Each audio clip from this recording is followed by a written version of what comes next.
comes the rain. Which was a good idea. Here comes the rain. But they took existing qualified mortgages of old days where you had to have 20% down and not everybody could qualify.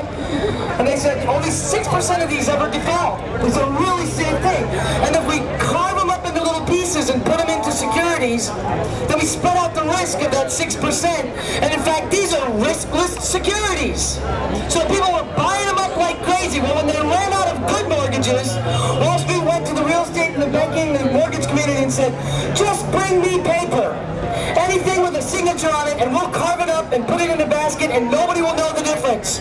When that house of cards collapsed, the total value of those mortgage-backed securities, based on those loans as well as student loans and other things, was about $600 trillion of vapor. Some of those securities were trading for 30 times the amount of the underlying loans that were originally carved up. The other 29 times that thing multiplied and grew as it got carved up in baskets, that's vapor. That's money that was sold for securities that had no value. When you sell securities that have no value, that's fraud. When you commit fraud in this country, you can be prosecuted. When you get a judgment against you, you either pay that money back or you go to jail. Why isn't this happening? Let's make it happen.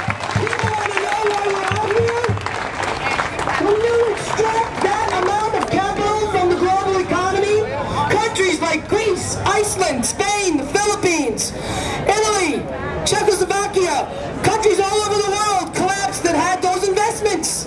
Teachers, these were sold, your broker told you if you bought these securities, they paid 7 to 10% interest because that's what the original mortgages were sold at, and that it was risk-free. I had some. My broker told me they were like cash.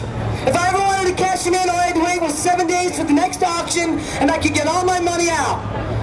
We thought it was the safest of all investments. That's why pension funds and all these other people put their money in those securities. All the while, these guys left into the bank knowing they were worthless. You cannot extract that kind of money from the economy and expect that, you know, throwing $700 billion of stimulus or $600 billion of quantitative easing by Ben Bernanke. That's less than 1% of the wealth that was stolen. How did we go back and get the other 99%? We prosecute this fraud.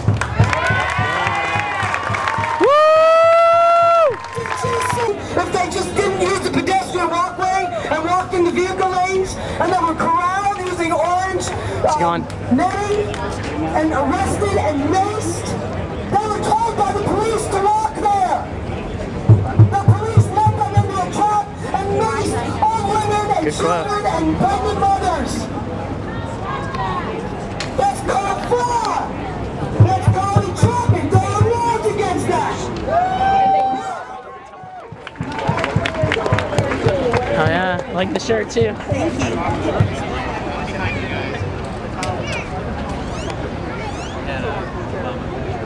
Good afternoon, my name is Wayne Caswell. I'm a lot better off than many of the people here because I'm a retired IBMer and I have a pension and I have Social Security.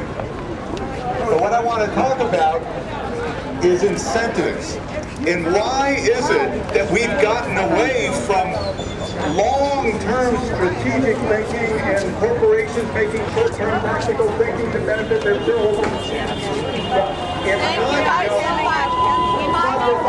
CEOs and their boards of directors are greedy. They are bound by law to serve their shareholders. What I encourage you to do, if you've not watched this documentary, say the number of top documentary in Canada, it's called The Corporation. It's split up to about 27 chapters. You can watch it on YouTube for free. The corporation gives you a lot of insight into the history of how corporations were formed as a legal entity, and insight into why now they've been bastardized as a